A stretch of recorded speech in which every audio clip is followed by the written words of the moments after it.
तो आज पुनः कक्षा मैंने इसीलिए रखी क्योंकि सिलेबस को कवर करना बहुत ज़रूरी है। समय कम दिखाई दे रहा है, अभी टेक्स्ट बहुत सारे पड़े हुए हैं और नज़दीक ही हमें टारगेट तो जून का लेके चलना है। अब एग्ज़ाम देखो कब हो, वैसे तो जून में ही होना चाहिए, तो उसी को लेके जब हम अभी टारगेट लेके चलेंगे तब जाकर के अपना सिलेबस कवर अप कर पाएंगे। ठीक है, तो चलिए शुरू करते हैं। प्रार्थना के साथ मैं प्रार्थना के लिए बुलाना चाहूँगा तुषार बाला त्रिपाठी। तुषार बाला त्रिपाठी जी, आप आइए और प्रार्थना कराइए मैम। Thank you sir. जी सब लोग प्रार्थना के लिए प्रस्तुत हो जाएंगे। कमर गर्दन सीधी, आंखें बंद, साधारण श्वास अंदर और बाहर।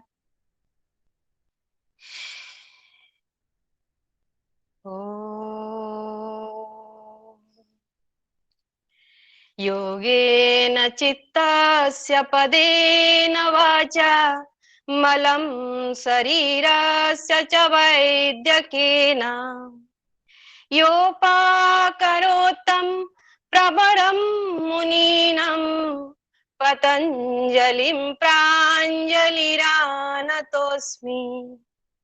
पतंजलिं प्राञ्जलिरानतोऽस्मि।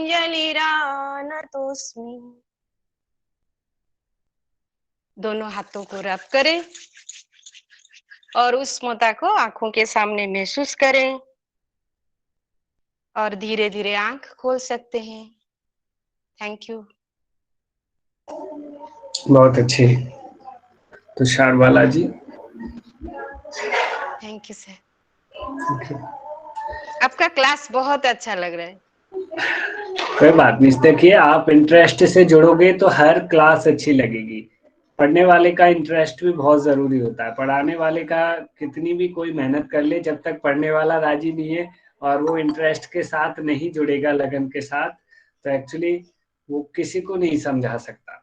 तो आपको भी अपनी वही मानसिकता, जो इसलिए अच्छा लग रहा है क्योंकि आप अपनी रुचि जागृत कर रहे हो।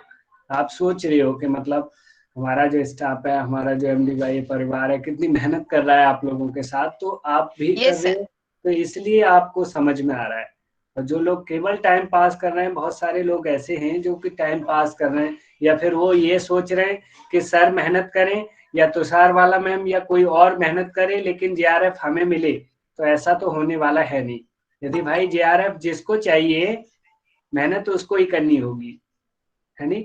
तो मैं बस यही सभी को सजेस्ट करना चाहूंगा। हमारे एक से एक सभी के सभी पूरा स्टाफ अपना सभी टैलेंटेड हैं, क्वालिफाइड हैं। आप पूरी मेहनत के साथ पढ़िए और अपने डाउट सभी के सभी क्लियर करते जाइए साथ साथ, और पूरा टारगेट जेआरएफ का लेके चलिए, जिससे कि आप अपने लक्ष्य को हासिल कर सके और हमारी एकेडमी का नाम भी आपके साथ रोशन होगा। ठीक है, चलिए। तो हम लोग पतंजलि योग सूत्र के विभूति पाद पे चल रहे हैं और विभूति पाद के लगभग अंतिम सूत्रों की व्याख्या पे हम लोग अभी चल रहे हैं। तो लास्ट कक्षा में जो कुछ भी हमने पढ़ा उसका थोड़ा ओवरव्यू लेते हुए उससे आगे आज हम जानेंगे। संयम जन विभिन्न विभूतियां हम देख रहे हैं कि अभी तक हमने कितनी सारी विभूतियों को देखा, कितनी सारी शक्तियां साधक के अंदर संयम के द्वारा साधना करते करते आ जाती हैं। लेकिन परम लक्ष्य को प्राप्त करने के लिए, अर्थात केवल अवस्था को प्राप्त करने के लिए वे उपसर्गा बताई गई हैं, यानी विघ्न रूप हैं। तो हमें इनमें फंसना नहीं है। और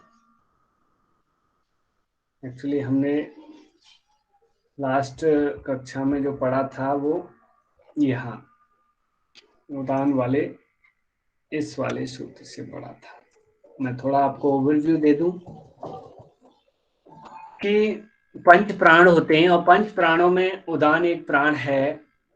पंच प्राण वायु, प्राण अपान उदान समान व्यान। जो वायु हैं उनमें से उदान प्राण वायु पे यदि साधक संयम करता है, अर्थात धारणा, ध्यान और समाधि करता है, तो साधक में कौन सी शक्ति आ जाती है कि उसे जल अर्थात पानी, पंख जिसे कीचड़ भी बोलते हैं, और कंटकादि और कांटे आदि से उसका संपर्क नहीं होता, या ये कहें हम साधक को ये सामर्थ्य आ जाती है कि वो पानी पे चल सकता है, कीचड़ में चल सकता है बिना पैर सनाए, और कांटों पे भी चल सकता है बिना उसके कांटे चुभे। वो इस तरह की शक्ति हासिल कर लेता है और उत्क्रांति से उसकी ऊर्ध्व गति हो जाती है। ठीक है, तो बहुत सारी शक्तियां हमारे मन को लुभाने वाली हैं, इनमें से बार बार हमारा जी करता है कि ये वाली शक्ति हम में आ जाए लेकिन ये जितना कहना सरल है उतना करना उतना ही ज्यादा कठिन है, बहुत लंबे जन्म जन्मांतरों की साधना का विषय है। तो आप सिर्फ ये सोच के चलें कि हमें किस क्वेश्चन से या किस सूत्र से किस तरीके से क्वेश्चन बन सकता है और कैसे कैसे क्वेश्चन बनता है, ये हमें याद रखना है। ऊपर उदान वायु को जीत लेने से या उदान वायु में संयम करने से हमने क्या देखा था? जल, पंख और कंठ, यानी कि पानी, कीचड़ और कांटे आदि में से उसका संपर्क नहीं होता, उसको वो उससे ऊर्ध्व रहता है साधक उदान वायु पे यदि संयम करता है, क्योंकि उदान वायु की जो नेचुरल गति है वो ऊर्ध्वगामी है। उदान वायु सदैव ऊपर की तरफ बहती है और उदान वायु के साथ ही हमारे कर्म संस्कार चिपके हुए चले जाते हैं, जिस वजह से योगी का चित्त दूसरे शरीर में जाकर के प्रवेश करता है। इसी तरीके से जो अग्रिम वायु समान वायु के बारे में बताया गया है कि समान वायु पे यदि संयम किया जाए या संयम के द्वारा इसे जीता जाए तो क्या होगा? ज्वलनम। ज्वलनम से तात्पर्य हमने देखा था कि यहाँ पे ज्वलनम से तात्पर्य शरीर के जलने से नहीं है, शरीर में वैद्य दीप्तता आ जाएगी।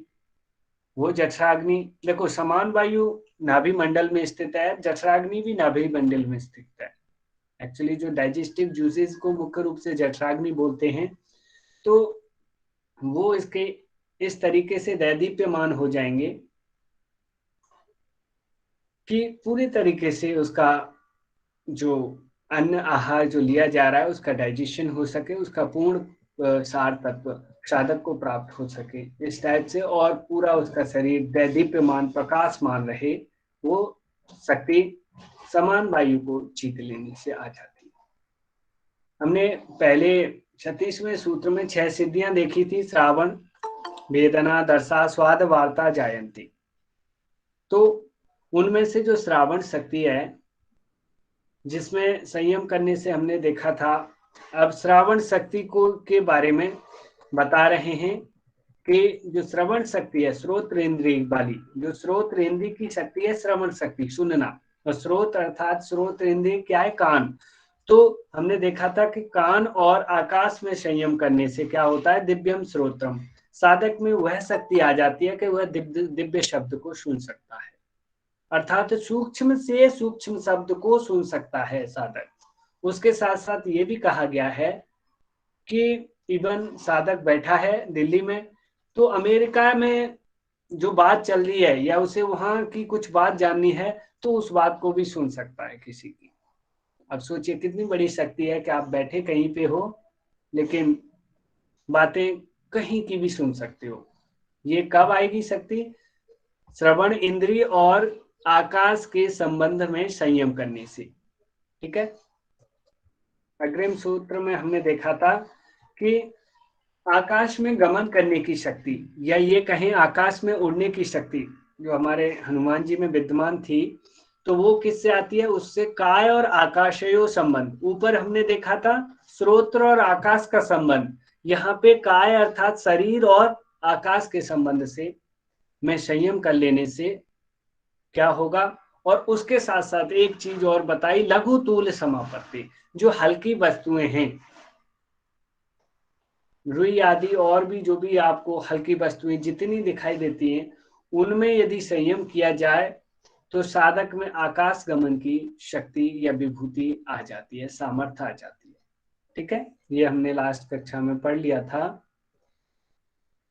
अग्रिम उसके बाद बहिर्कल्पिता वाली और ये वाली जो सिचुएशन थी, ज्ञान के आवरण का नाश जिस उपाय से किया जा सकता है उसके बारे में बता रहे थे। प्रकाश आवरण 6 प्रकाश बुद्धि, और बुद्धि का जो आवरण यानी बुद्धि का जो ज्ञान है उसका 6 कैसे किया जा सकता है, तो कहते हैं बहिर्कल्पिता वृत्तिर महाविदेहा तथा प्रकाश आवरण 6।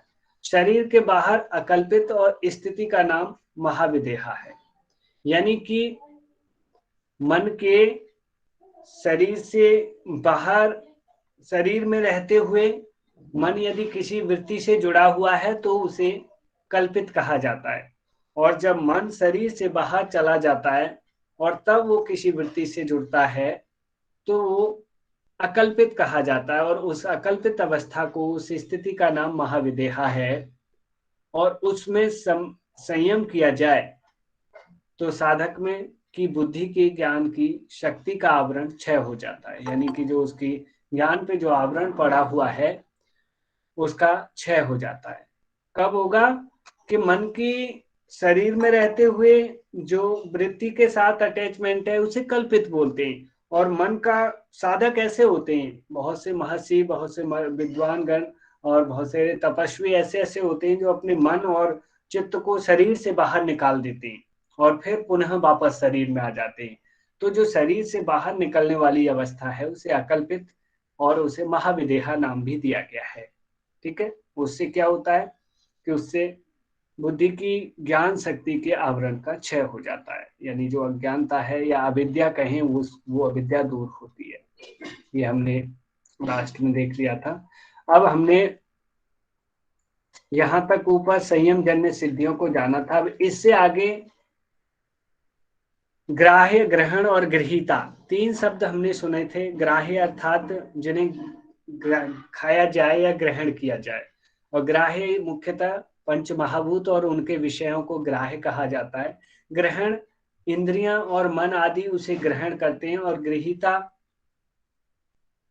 पुरुष को कहा जाता है या दृष्टा को कहा जाता है। अब इनमें संयम करने से क्या प्राप्त होता है वो हम देखते हैं, और वो हमने देखा था लास्ट कक्षा में। तो सबसे पहले ग्राह्य विषयक तत्व जो हैं या समाधि के फल के बारे में बता रहे हैं कि उसमें स्थूल स्वरूप सूक्ष्मान्वयार्थ वत् संयमात भूतजय।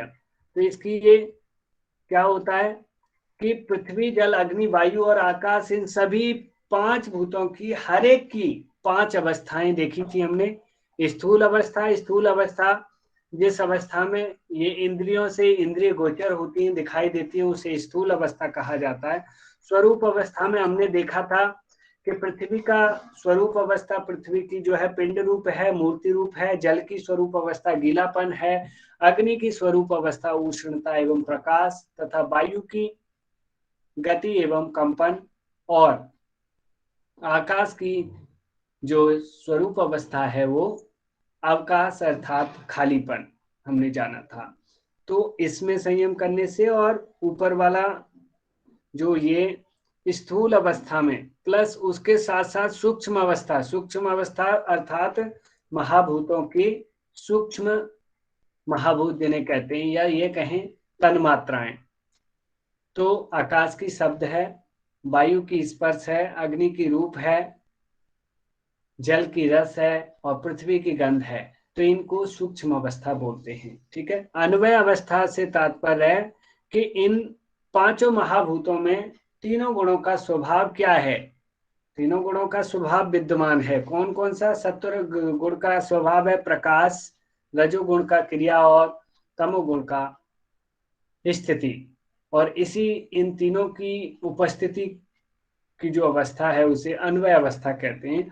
और अर्थवत्व अवस्था का तात्पर्य है कि ये जो 5 भूत हैं ये दृष्टा के लिए या पुरुष के लिए भोग और अपभोग कराने के लिए हैं। इनका प्रयोजन इतना ही है, इसलिए इस अवस्था को अर्थवत्व अवस्था नाम से हमने जाना था। ठीक है, आई थिंक हमने यहाँ तक देख लिया था। आज यहाँ से आगे, ठीक है, यहाँ तक सभी के कंसेप्ट क्लियर हो गए होंगे ओवरव्यू में। अब हमने ऊपर वाले सूत्र में देखा कि भूतों पर विजय, ये जो था वो क्या था? भूतों पर भूत जय, है ना। देखो यहाँ देखो क्या लिखा है, भूत जय। भूत अर्थात पंच महाभूत आदि पे विजय प्राप्त हो जाएगी। कब विजय प्राप्त होगी? इसकी जो 5 अवस्थाएं हैं, इन 5 अवस्थाओं में क्रम से संयम किया जाए तो, स्थूल में, स्वरूप में, सूक्ष्म में, अन्वय में और अर्थवत्व आदि में क्रम से संयम किया जाए तो हमें इन भूतों पर विजय प्राप्त हो जाएगी। अब भूतों पे विजय प्राप्त होने के बाद की जो आगे की अवस्था है उसके बारे में बता रहे हैं। तब योगी फिर क्या होता है, उसके बाद क्या होता है? यदि आप विजय प्राप्त कर लेते हो फिर क्या होता है? तब कहते हैं ततो अणिमादि प्रादुर्भाव काय संपत्त धर्मान विघातश्च। तब क्या होगा? उस भूत जैसे, यानी भूतों पे विजय प्राप्त कर लेने से क्या होगा? अणिमादि 8 सिद्धियों का प्रकट हो जाएंगी, 8 सिद्धियों का प्राकट्य हो जाएगा। ठीक है। उसके साथ साथ काय संपत्ति की प्राप्ति होगी। काय संपत्ति की प्राप्ति यानी कि शरीर के कुछ विशेष शक्तियां हैं उनकी प्राप्ति होगी। और उसके साथ साथ उन भूतों के जो धर्मों से बाधा न होना, यानी कि जो देखो हर एक तत्व जल है, जल जब बाढ़ रूप में विशाल रूप धारण कर लेता है तो वो कितनी नुकसान पहुंचाता है? वो ये जितने भी पंच महाभूत हैं वो योगी की या फिर जीव की जान ले लेते हैं। तो यानी कि साधक को उससे कोई हानि नहीं प्राप्त होगी। तो अब क्या क्या फायदे बताए गए थे भूत विजय से? अष्ट सिद्धियां आ जाएंगी। अष्ट सिद्धियां किस में थी? हनुमान जी। एक कहा गया है दोहा, अष्ट सिद्धियों निधि के दाता अश्वर दीन जानकी माता। किसके बारे में ये कहा गया है? हनुमान जी। हनुमान जी में थी। और काय संपत्ति और अष्ट सिद्धियां कौन कौन सी हैं, और ये जो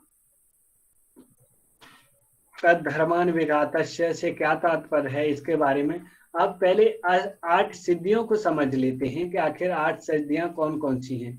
उनके नाम मुख्यतः सबसे पहले क्रम से नाम पूछ लिए जाते हैं एग्जाम में, तो आपको इस सीक्वेंस में नाम याद होने चाहिए। अणिमा, लघिमा, महिमा, गरिमा और फिर उसके बाद प्राप्ति, प्राकाम्य, वशित्व, ईशित्व। ठीक है। अणिमा, लघिमा आप लोग अपने नोट्स साथ साथ तैयार करते जाइए और क्रम से इन्हें याद करिए। अब इनका क्या तात्पर्य है वो आप समझिए। अणिमा से, जैसे अणि मतलब अणु, अणि अणु आप ऐसे रिलेट करके याद करिए। वो अणु को और परमाणु को सबसे छोटा माना जाता है, सूक्ष्म माना जाता है। तो साधक में वो शक्ति आ जाएगी कि वह अपने शरीर को सूक्ष्म से सूक्ष्म अणु के समान कर सकता है। हनुमान जी ने कर लिया था ना, जब वो लंका में प्रवेश कर रहे थे उस समय कितना छोटा कर लिया था, बिल्कुल अणु के समान अपने शरीर को सूक्ष्म कर लिया था। इसको अणिमा कहते हैं। ठीक है, अणिमा सिद्धि। लघिमा से तात्पर्य लघी, लघु, लघु मतलब हल्का, यानी जैसे बताया गया था ऊपर, उदान वायु को जीत लेने से जलपंख आदि कंटका से कब संपर्क नहीं होता था, कब स्पर्श नहीं होता था, क्योंकि साधक बहुत हल्का हो जाता था और वह आकाश में गमन करने की शक्ति उसमें आ जाती थी। तो लघिमा, जब हनुमान जी समुद्र पार कर रहे थे तो उन्होंने इतना हल्का कर लिया था अपने आप को कि वो आराम से उड़ते चले जा रहे थे हवा में। नहीं तो इतना लंबा समुद्र पार करने के लिए यदि कोई भारी होके उड़ना चाहे तो कितना कठिन होगा, सोचिए। अग्रिम जो अष्ट सिद्धि के अंदर जो आती है वो है महिमा। महिमा से तात्पर्य है बड़ा, विशाल कर लेना, शरीर को विशाल काय बना लेना, बहुत बड़ा कर देना शरीर को। हनुमान जी जब पर्वत उठाने गए थे तो पर्वत कोई छोटा मोटे शरीर वाला उठा पाएगा? उन्होंने अपना रूप बढ़ाया, अपने शरीर को विशाल काय किया और फिर पर्वत को, संजीवनी वाले पर्वत को उठा करके लेके आए। यानी कि साधक में वो शक्ति आ जाएगी कि वो अपने शरीर को बड़ा कर सकता है। ठीक है। अग्रिम जो सिद्धि है वो है गरिमा। गरिमा से, गरिमा ग गुरु, गुरु मतलब होता है भारी, लघु मतलब होता है हल्का। ठीक है। तो गरिमा गरिमा वाली शक्ति यदि आपको सिद्धि प्राप्त हो जाएगी तो आपका शरीर इतना भारी हो जाएगा। आप लोगों ने रामायण सभी ने देखा होगा कि जब लंका में अंगद जाकर के रावण की जो राज्यसभा में अपने पैर को स्थापित कर देते हैं, वो वाला सीन ज्यादातर मुझे लगता है देखा होगा सबने, कि जब वो पैर जमा देते हैं और वो बोलते हैं कि अब आप मेरे पैर को आप कोई भी उखाड़ के दिखाओ, है। तो यानी कि उस समय उन्होंने अपने पैर को, अपने शरीर को इस गरिमा सिद्धि के द्वारा इतना मजबूती से जमा दिया था। और आगे एक यहाँ जैसा एग्जाम्पल दिखा रहे हैं भीमसेन वाला, और हनुमान जी जब मार्ग में पड़े हुए थे तो उन्होंने इतना भारी शरीर कर लिया था, तो भीमसेन अपने घमंड में बोले हनुमान जी से, बूढ़े बंदर हट मेरे रास्ते से, तू क्यों रास्ता रोके पड़ा है, कि भैया मेरा शरीर कमजोर हो गया है, मुझसे उठा नहीं जाता, यदि तुझ में बल ज्यादा है तो तू मेरे को उठा के साइड में कर दे। तो भीमसेन ने इतनी ताकत आजमाई, इतना कोशिश किया, लेकिन वो पूंछ तक नहीं हिला पाए भीम उनकी। तो ये क्या कारण था, क्यों नहीं उठा पाए, जबकि बलशाली तो भीम भी थे, वो भी पवन पुत्र थे और हनुमान जी भी पवन पुत्र थे, दोनों ही पवन पुत्र के, पवन के ही बच्चे थे, है नी, वायुदेव के। तो वहां पे हनुमान जी ने अपनी गरिमा सिद्धि का प्रयोग किया था। मेरी आवाज आ रही है और स्क्रीन सब दिख रही है ना? हाँ सर, आ रही है। Yes sir. ठीक है। अग्रिम जो सिद्धि है 5वें नंबर की है, वो है प्राप्ति। प्राप्ति से तात्पर्य है कि जिस किसी भी इच्छित भौतिक पदार्थ जो भी हैं सृष्टि में, यस सर, जो भी भौतिक पदार्थ हैं उनको संकल्प मात्र से, उनकी इच्छा करने से ही साधक को वो चीज प्राप्त हो जाती है। ठीक है। प्राकाम्य 6 नंबर की जो सिद्धि है, वो बिना रुकावट भौतिक पदार्थ संबंधी इच्छा की पूर्ति। वहां पे संकल्प मात्र से प्राप्त हो जा रहे हैं वो पदार्थ, और प्राकाम्य अर्थात कोई भी रुकावट नहीं आएगी, उसने उसकी इच्छा की पूर्ति हो जाएगी, जो इच्छा होगी उसकी साधक की। ठीक है। और वशीत्व से मतलब है वशीकरण, अर्थात पांचों भूतों और तज्जनन पदार्थों को बस में कर लेगा। 5 भूत ऊपर बात आई थी ना, पंचभूत जय, भूत तो हो ही जाएंगे और उसके जितने भी पदार्थ हैं उनको बस में करने की शक्ति आ जाएगी साधक में। ठीक है। और उसके साथ साथ बड़ी ही विशेष सिद्धि अष्टमी 8वीं, जिसे ईशित्व कहते हैं। ईशित्व से तात्पर्य यहाँ लिया गया है उन भूत, जितने भी जो पंच महाभूत हैं और भौतिक पदार्थ उनके जो भी हैं, उनके नाना रूपों में उत्पन्न करने की, उन्हें नाना रूपों में उत्पन्न करने की और उन पर शासन करने की सामर्थ्य आ जाएगी। अब बताइए आप, क्या आप उन्हें उत्पन्न कर सकते हो और उन पर शासन कर सकते हो? ये वाला जो सिद्धि है वो ईशित्व सिद्धि है। आशा करता हूँ सभी को ये अष्ट सिद्धियां समझ में आ गई सर होंगी। मुझे प्राकाम्य नहीं समझ में आया। प्राकाम्य और प्राप्ति वो विशेष थोड़ा डिफरेंट नहीं है, लेकिन यहाँ पे क्या है, प्राकाम्य में बिना रुकावट के भौतिक पदार्थ संबंधी, यहाँ पे भी भौतिक पदार्थों को संकल्प मात्र से ही प्राप्त कर लेना, संकल्प मात्र से हो गया, और कहीं ना कहीं उसको यहाँ भौतिक पदार्थ संबंधी इच्छा की पूर्ति हो, अनायास हो जाना, यानी अनायास ही उसकी इच्छा की पूर्ति हो जाएगी, अपने आप हो जाएगी। यहाँ तो थोड़ा संकल्प करेगा उस चीज के बारे में, लेकिन यहाँ क्या है कि वो जो भी इच्छा दिमाग पे प्रकट हो कि वो पूरी हो गई अनायास ही। ठीक है। या फिर ये कहें इच्छा प्रकट भी नहीं हुई, उससे पहले पूरी हो गई। जैसे कभी कभी आप लोग क्या करते हो, मैं क्वेश्चन कर नहीं पाता उससे पहले आप आंसर दे देती हो होता है नहीं होता, पूरा क्वेश्चन हो नहीं पाता उससे पहले क्या करते हो आप लोग, आंसर दे देते हो। तो इसे प्राकाम्य अवस्था या प्राकाम्य सिद्धि कहते हैं। ठीक है। अभी क्लियर हो गया होगा आपको ये? हाँ सर, क्लियर हो गए। अब जो एक अगला और फायदा काय संपत्ति की बात कही थी, वो काय संपत्ति का वर्णन अगले सूत्र में आ रहा है। ठीक है। और उसके साथ साथ एक और शक्ति आई थी, वो थी तद्धर्मान विघातस्य, क्या था वो कि जो इन महाभूतों के जो धर्म हैं, इसका भाव यह है कि भूतों के धर्म उस योगी के काम में बाधा नहीं डाल सकते।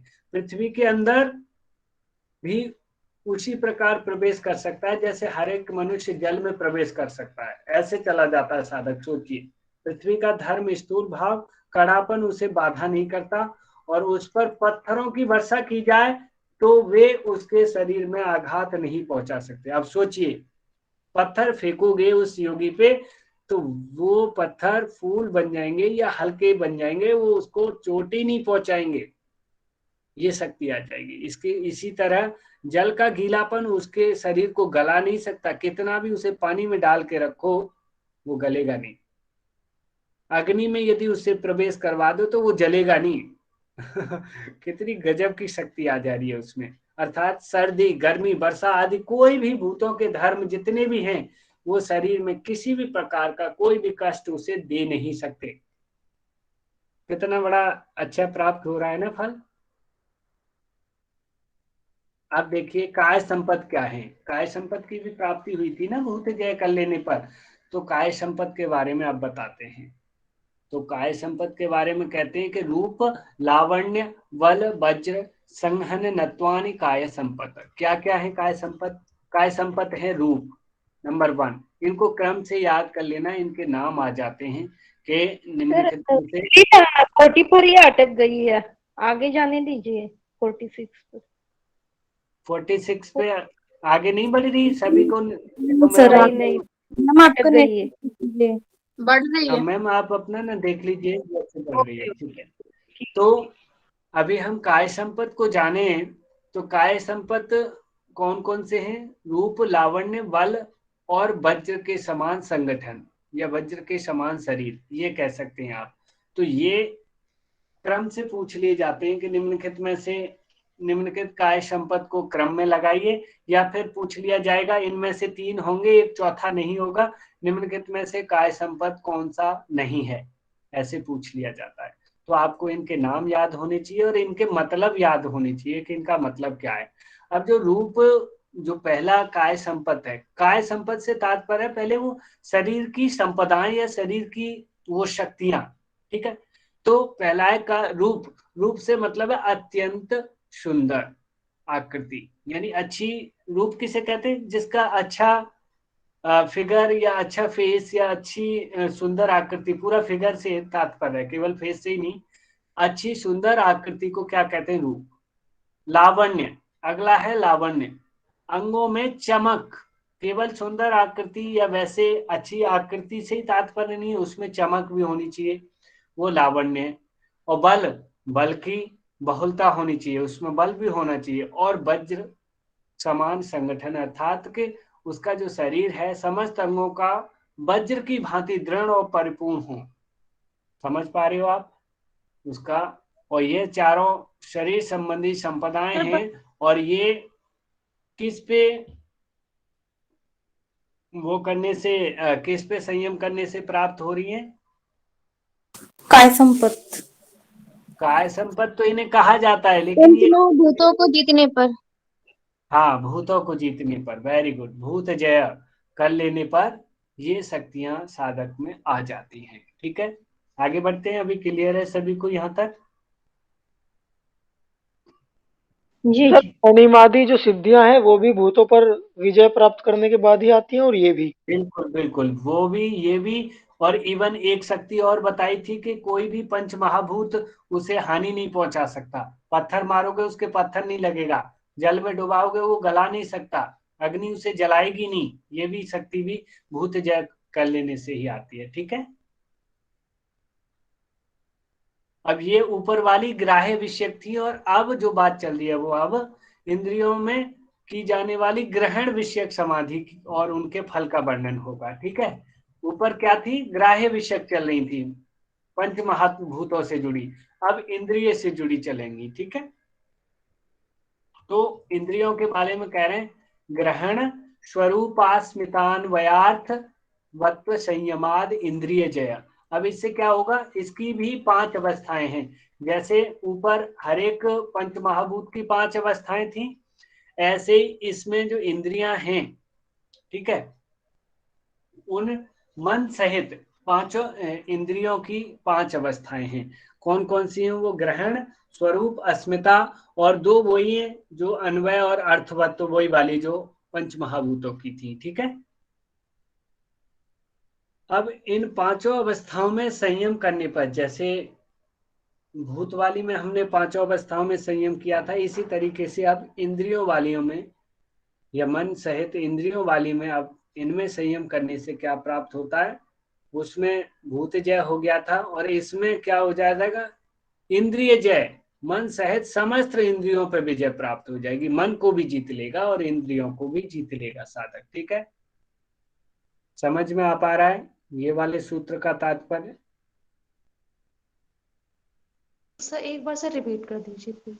देखिए, लास्ट सूत्र में हमने क्या देखा था कि जो 5 महाभूत हैं उनकी 5 अवस्थाएं बताई थी।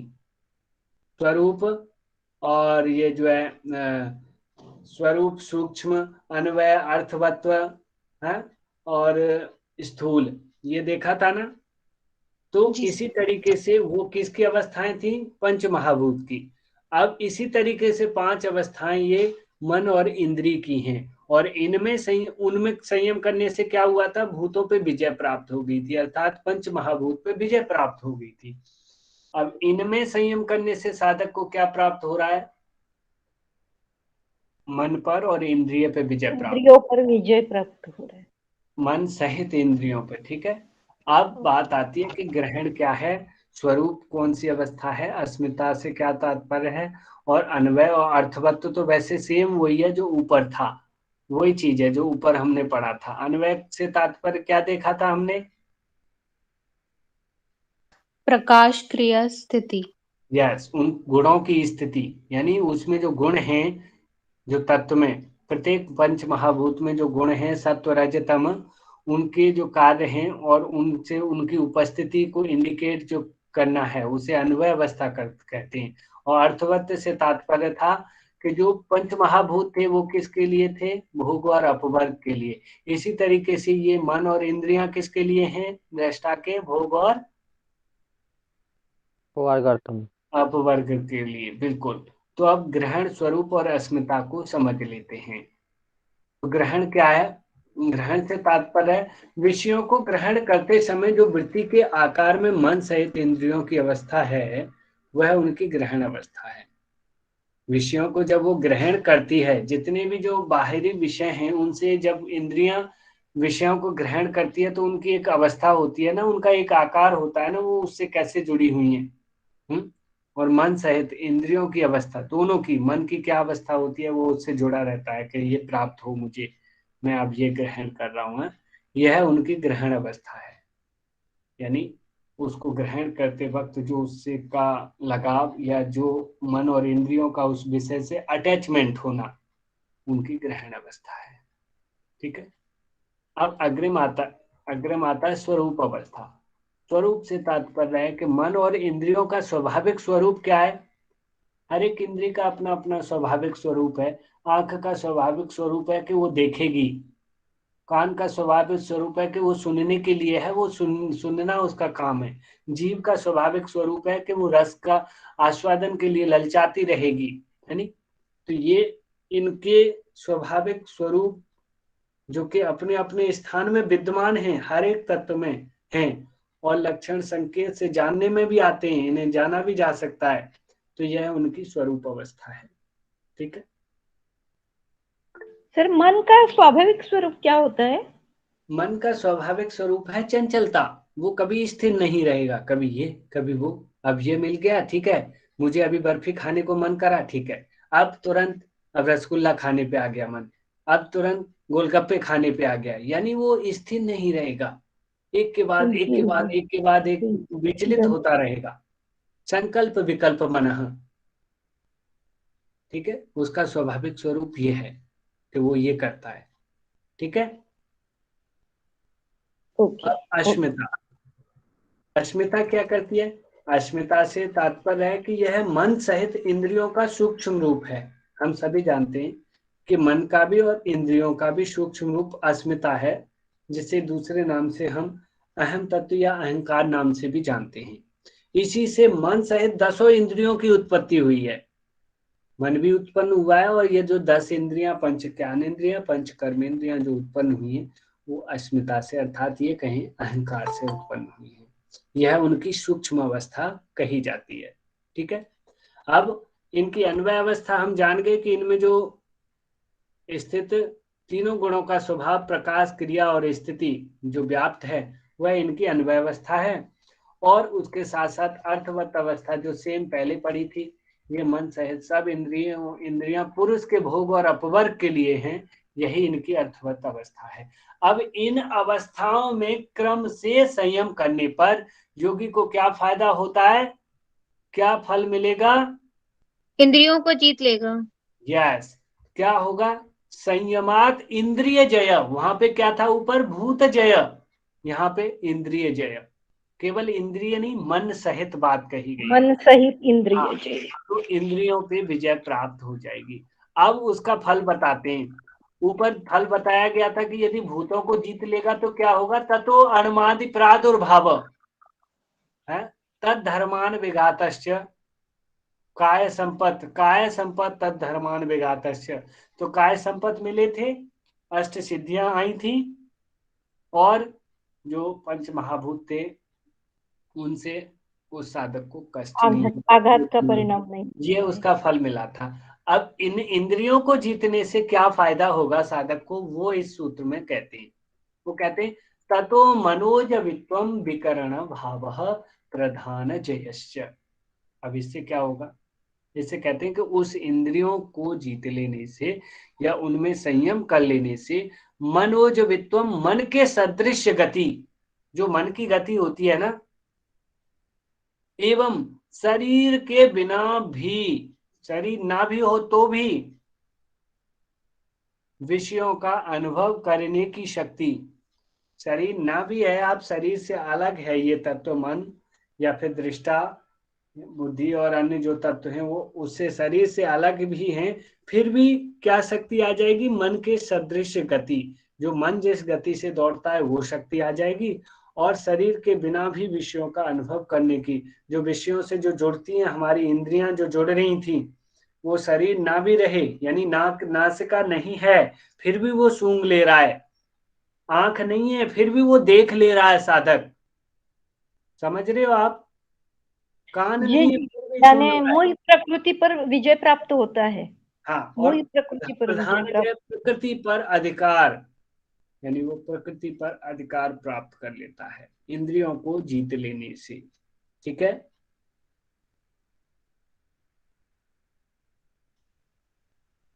गुरुजी फिर से बताइए ना थोड़ा सा। देखिए मुख्य चीज हमें ये समझनी है कि जो इंद्रिय जय कैसे होगा, किस चीज में हम संयम करें कि जिससे अपने मन और इंद्रियों को जीत लें।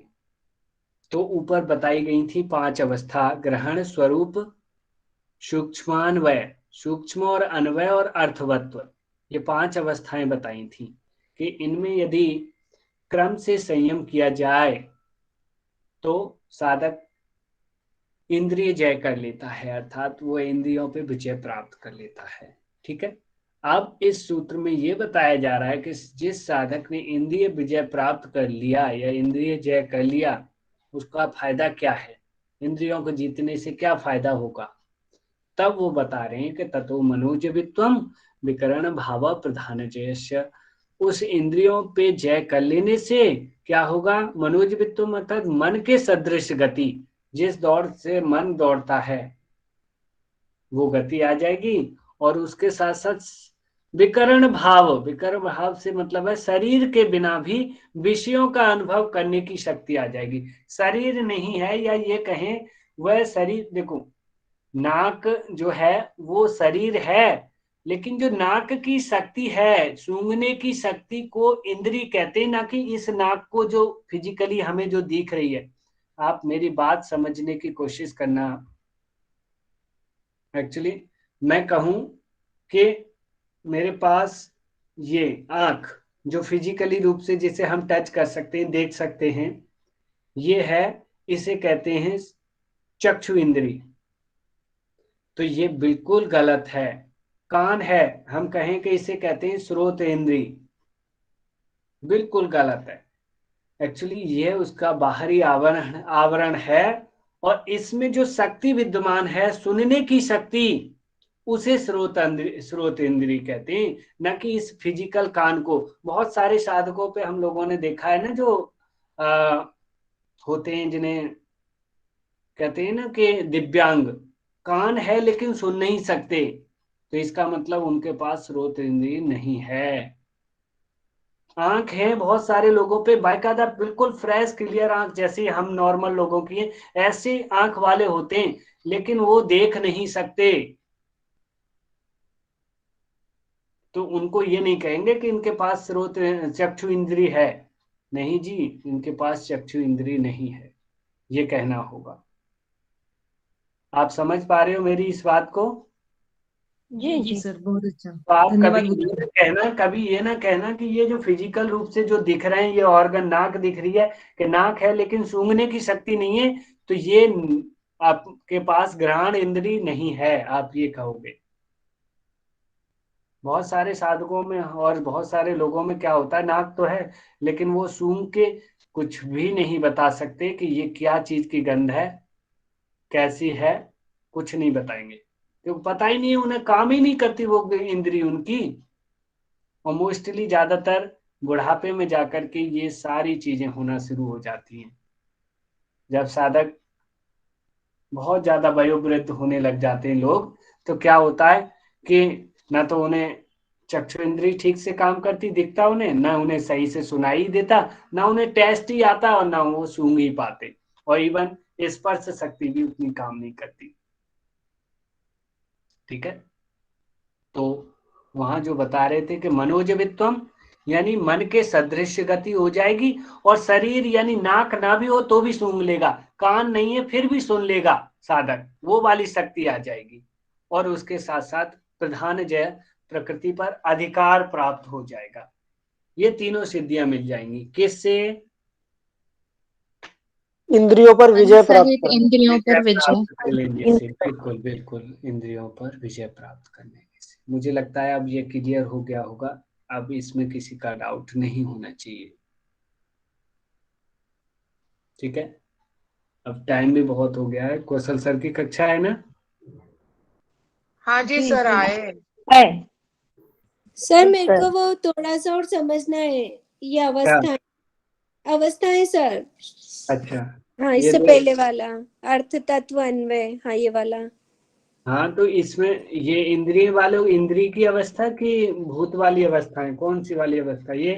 ये ग्रहण। पूरा ही सूत्र सर। अच्छा, इंद्रियों वाला ये वाला ग्रहण स्वरूप अस्मिता। हाँ, ग्रहण स्वरूप अस्मितन देखिए, अन्वय वार तत्व प्रत्येक संयम इंद्रिय की, इंद्रिजय। जैसे ऊपर प्रत्येक प्रत्येक भूत की 5 अवस्थाएं थी, इसी तरीके से प्रत्येक इंद्रिय की ये 5 अवस्थाएं हैं।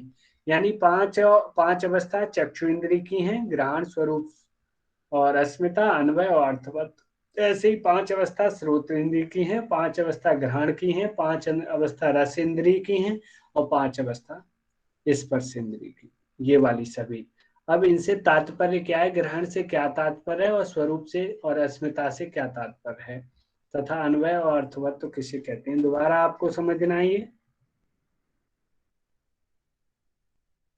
ग्रहण से तात्पर्य है कि विषयों को ग्रहण करते समय जो वृत्ति के आकार में मन सहित इंद्रियों की अवस्था है, यानी जो विषय हैं उनसे जो उनका अटैचमेंट है, या उनसे जो वृत्ति का लगना, उसे ग्रहण अवस्था कहते हैं।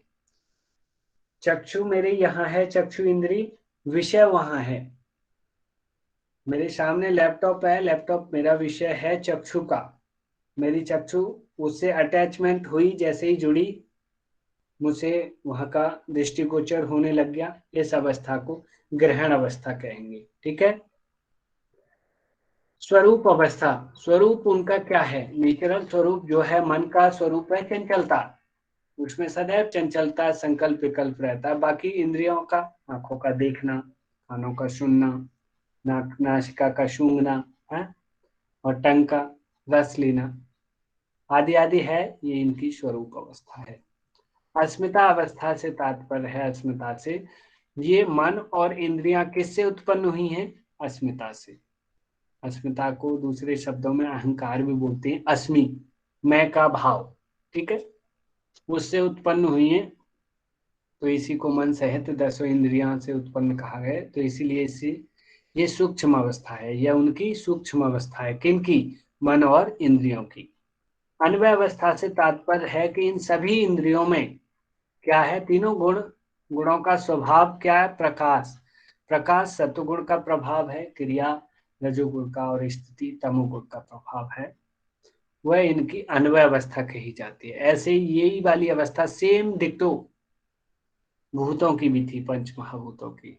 और अर्थवत्र से तात्पर्य है कि ये जो इंद्रियां और मन, ये किसके लिए हैं? पुरुष के भोग और अपवर्ग कराने के लिए, ठीक है, उसका भोग कर सके पुरुष इनका, और वो पुरुष का अपवर्ग करा सके, इसी के लिए है ये, ठीक है। फिर ये उसका फल आपने देख ही लिया। अब यहाँ से जो है ना, गृहीत विषयक पुरुष वाली चलेगी। समय यदि कौशल सर की कक्षा ना हो, देख लूं मैं एक बार, अभी कौशल सर सर आए, सर आए आए क्या? हुए। हाँ 10 मिनट हो गए। अच्छा, तो सर की कक्षा है इसका मतलब, तो थोड़ी क्वेश्चनिंग रख लेते हैं, क्योंकि फिर आगे नहीं पढ़ते, नहीं तो अगर उनकी नहीं होती तो फिर हम थोड़ा और पढ़ते, ठीक है। यहाँ से हम अग्रिम कक्षा में देखेंगे।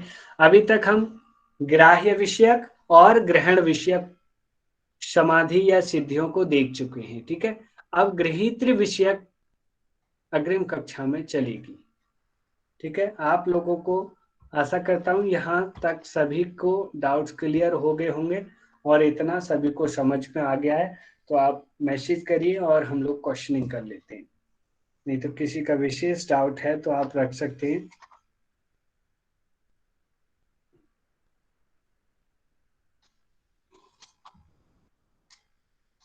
बहुत बढ़िया, सभी के डाउट्स एकदम क्लियर हैं, तो हम लोग मैसेज करते हैं।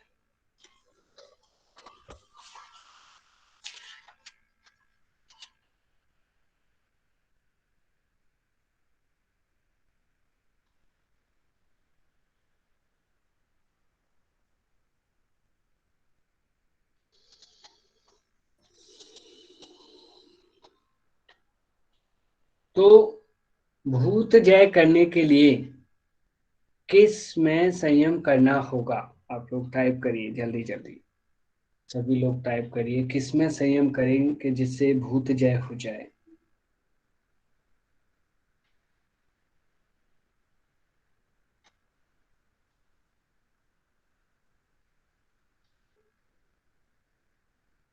सभी Jaiswal ji, Manoj Pal ji, Manoj ji, yes sir. Very good. Sharda Suryavanshi ji ने बहुत अच्छा टाइप किया है।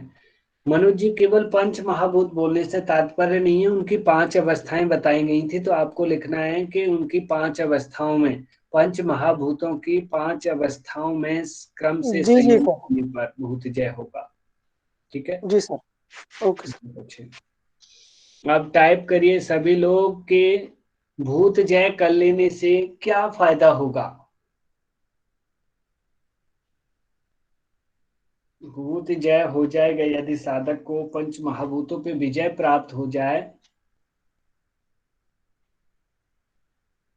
वेरी गुड, माधवी मैम ने भी अच्छा टाइप किया है। बाकी आप बताइए अगले क्वेश्चन का जवाब।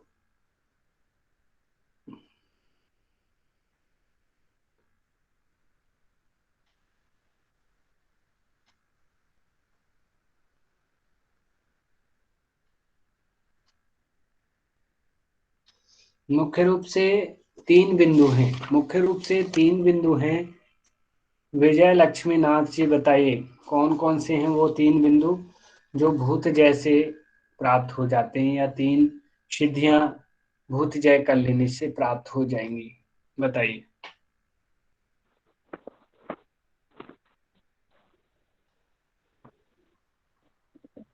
भूत क्वेश्चन फिर एक बार बोलिए। क्वेश्चन फिर एक बार बताइए। क्वेश्चन है मैम कि यदि भूत जय कर लिया जाए तो उससे क्या बेनिफिट मिलेगा?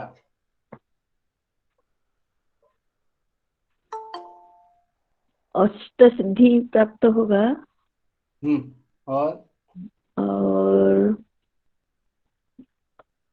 अष्ट सिद्धि प्राप्त होगा, काय संपत्ति बहुत अच्छे। और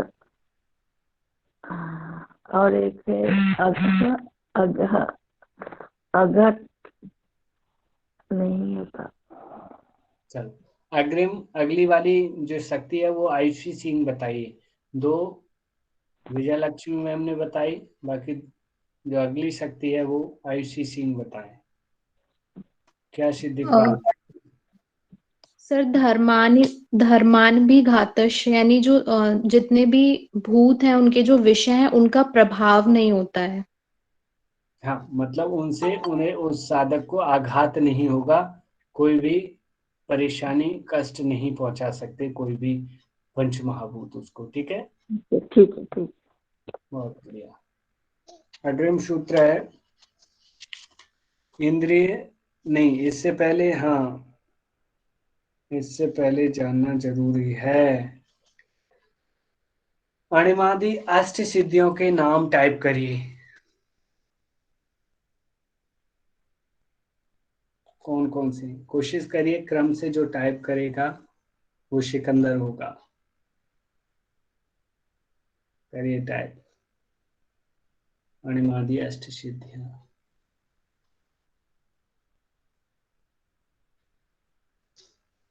सर नमस्कार। नमस्कार जी शुभांगी जी, बताने सर आपको। क्लास का लिंक तो था ही नहीं सर। क्या नहीं था? क्लास का लिंक 7:30 का। कितने बजे का था लिंक? तो वही पुराना चल रहा है मैडम। Okay in sir. सब लोगों को कैसे पता लगा? आप अभी जुड़े हो? जी। टाइम से जुड़ना चाहिए, मिस कर दिया आपने। बताइए, सभी नाम टाइप करिए जल्दी, सारे नाम पूरे 8 सिद्धियों के नाम, अष्ट सिद्धियों के नाम कौन टाइप कर रहा है? हम्म,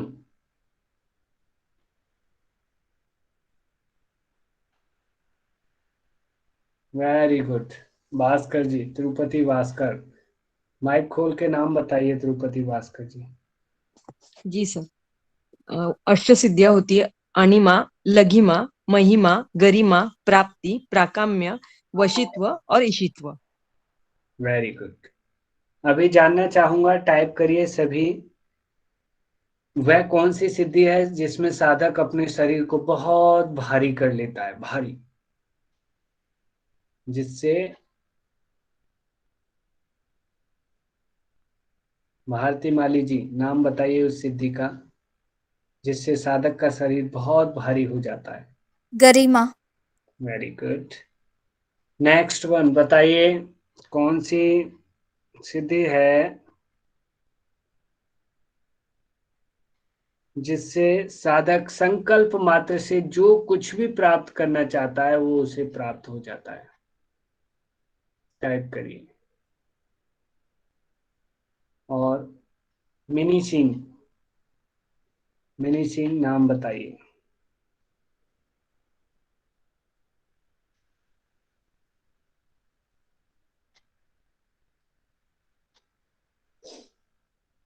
निगम मैडम। सर प्राप्ति। बहुत अच्छे। अग्रिम, कौन सी सिद्धि है कि जिसमें साधक अपना शरीर अणु के समान सूक्ष्म कर लेता है? नितिन बिडाकर। अणिमा। बहुत अणिमा अच्छे, अणिमा सिद्धि। Very good very good. अग्रिम क्वेश्चन, काय संपद कौन कौन से हैं, उनके नाम टाइप करिए। काय संपद।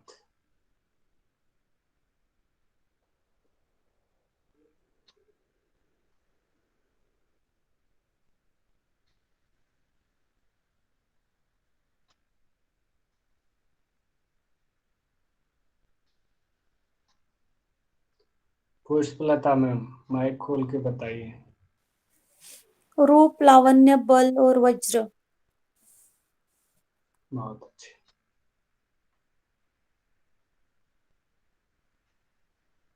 समस्त अंगों में चमक आना कौन सा काय संपत है?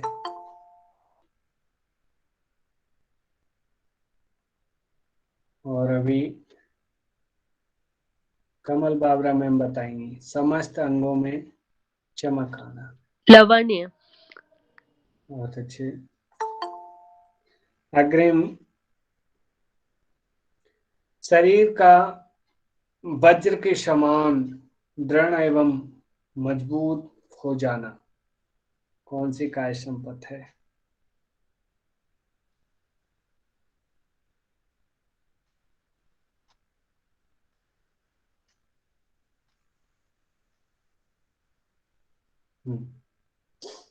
बहुत बढ़िया।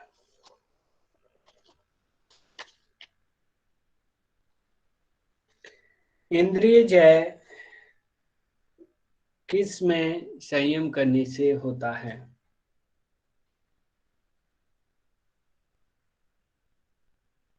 जल्दी टाइप करें।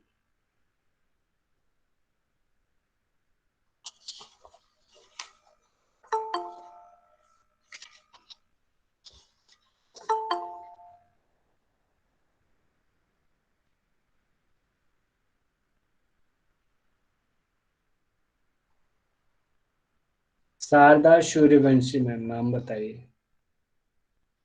सर ग्रहण, स्वरूप, अस्मिता, अन्वय, अर्थत्व। वेरी गुड, बहुत बढ़िया, बहुत अच्छे। अब इंद्रिय जय कर लेने से उसका क्या बेनिफिट होता है उसके बारे में बताएंगे।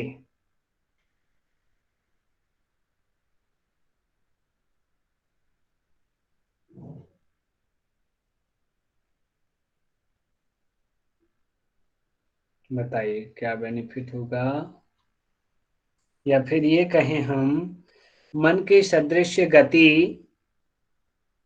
एवं प्रकृति पर अधिकार और उसके साथ साथ बिना शरीर के विषयों का अनुभव किस पर विजय प्राप्त कर लेने का फल है? तो आपका आंसर क्या होगा? बहुत अच्छे, सभी ने अच्छा टाइप किया है। दीपाली मैम, ये सब शक्तियां किस पर विजय प्राप्त करने से आएंगी?